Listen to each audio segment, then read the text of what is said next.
सरकार साथियों, कांग्रेस पार्टी के रायबरेली लोकसभा के प्रत्याशी जिन्होंने जैसे अमेठी को धोखा दिया, जैसे वायनाड को धोखा दिया, वैसे रायबरेली के मतदाताओं को भी धोखा दे रहे हैं।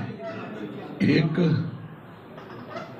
गारंटी कार्ड गांव के भोले भाले मतदाताओं के बीच इस तरह का गारंटी कार्ड कांग्रेस के बाहर से आए 2-3 हजार लोग गांव में जा रहे हैं और इस कार्ड पर मतदाताओं के हस्ताक्षर प्राप्त कर रहे हैं और अपने स्वयं कर रहे हैं।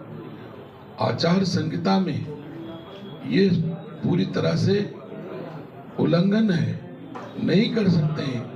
किसी को लोभ दे करके उसका वोट लेना आचार संहिता का उल्लंघन है। और इनके द्वारा कहा जाता है कि आप हमका वोट दो, मैं 1 लाख रुपए चुनाव बाद आपको सरकार मेरी बनेगी तो आपके घर पहुंच जाएगा।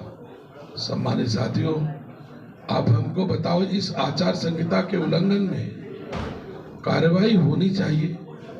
अगर किसी ने किसी मतदाता के हस्ताक्षर प्राप्त किए हैं, एक अनुबंध कर रहा है, एग्रीमेंट कर रहा है, तो ये किसी दशा में उचित नहीं। किसी के हस्ताक्षर प्राप्त करना और लोभ देकर के किसी का हस्ताक्षर प्राप्त करना, ये आचार संहिता का उल्लंघन है।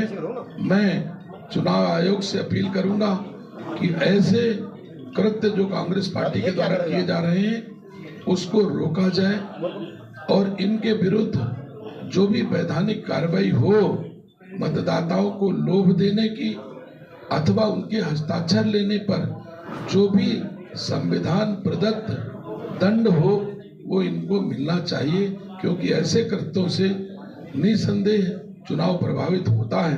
और चुनाव मेहनत करके, परिश्रम करके, कैंपेन करके जो आदमी नहीं जीत रहा है वो इस तरह के फंडे अपना रहे हैं। निसंदेह मैं रायबरेली वासियों से अपील करता हूं, आप जानते हो देश में मोदी जी की सरकार है, आप जानते हो देश में मोदी जी की सरकार फिर बनने जा रही है, तो इस तरह के गारंटी, इनकी गारंटी का कोई मतलब है जिसकी खुद गारंटी नहीं है कि नामांकन करने के बाद एक दिन रायबरेली आए हैं, हो सकता है एक आध दिन और आए, लेकिन रायबरेली ना आना है, ना रायबरेली के लोगों से मिलना है। खुद का पता नहीं, खुद की गारंटी नहीं है कि वो कभी अमेठी को अपना घर बताएंगे, फिर वायनाड को घर बताएंगे, फिर रायबरेली को अपना घर बताएंगे। इसकी क्या गारंटी है कि 4 जून के बाद किसी और जिले को अपना घर बताएंगे? तो जिसकी खुद की गारंटी नहीं है, मतदाताओं की जो गारंटी लेता है, ये सर्वथा निरर्थक है। मैं चुनाव आयोग से आग्रह करूंगा कि इस पर तत्काल कार्रवाई सुनिश्चित हो। आरओ, रिटर्निंग अफसर रायबरेली, प्रेक्षक रायबरेली और सीसी चीफ इलेक्शन कमीशन से भी मैं आग्रह आप सबके माध्यम से कि इस पर कार्रवाई हो। देश में जहां जहां ऐसे कृत्य कांग्रेस के लोगों के द्वारा किए गए हैं, जहां जहां गारंटी कार्ड बांटे गए हैं, वहां वहां मुकदमा लिखा गया है। मैं आरओ से, रिटर्निंग अफसर से जरूर अपेक्षा करूंगा कि तत्काल इस पर कार्रवाई हो और इनके खिलाफ, कांग्रेस के प्रत्याशी के खिलाफ मुकदमा पंजीकृत करके कार्रवाई कराई जाए, ऐसा मैं आग्रह करता हूं। राहुल गांधी रायबरेली में थे और उन्होंने कहा मीडिया के सामने, मनोज सोरेन ने ऐलान किया कि रायबरेली से उनके परिवार का 100 वर्ष पुराना नाता है। 100 वर्ष जिसका पुराना 100 वर्ष जिसका पुराना नाता है वो केवल चुनाव में आता है। वोट लेने के लिए हर चुनाव में, जब चुनाव होता तभी आता है।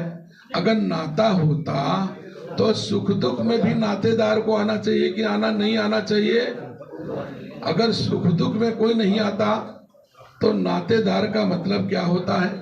नातेदार राहुल गांधी जी, आप सुख दुख का नाता तो अमेठी से भी था, सुख दुख का नाता तो रायबरेली से भी था। ये कह के आपने सन 52 से 2024 तक रायबरेली के लोगों को बेवकूफ बना करके वोट लिया। सम्मानित साथियों, आप भली बात जाते हो 1952 से 2024 तक रायबरेली की माओ की कोख से जन्मे एक किसी बेटे को लोकसभा का टिकट गांधी नेहरू खानदान ने नहीं दिया। अब आप बताते हो कि हम तो नातेदार हैं। आप कहते हो मैं तो मोहब्बत की दुकान चलाता हूं। इतनी अच्छी आपकी मोहब्बत की दुकान अगर चल रही होती तो रायबरेली से इतनी नफरत आप क्यों करते हो कि 1952 से 2024 तक रायबरेली की माओ की कोख से जन्मे किसी बेटे को आपने लोकसभा का टिकट नहीं दिया, कभी राज्यसभा भी नहीं भेजा। रायबरेली से ताकत लेकर के आप अपने ड्राइवर कंडक्टरों को राज्यसभा भेज दिया, लेकिन रायबरेली के किसी बेटे को आपने राज्यसभा नहीं दिया।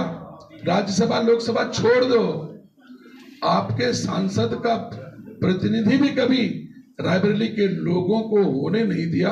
इतनी नफरत आप रायबरेली के लोगों के बीच रखते हो और पूरे देश में चिल्ला चिल्ला कर गला फाड़ कर कहते हो मैं मोहब्बत की दुकान चलाता हूं।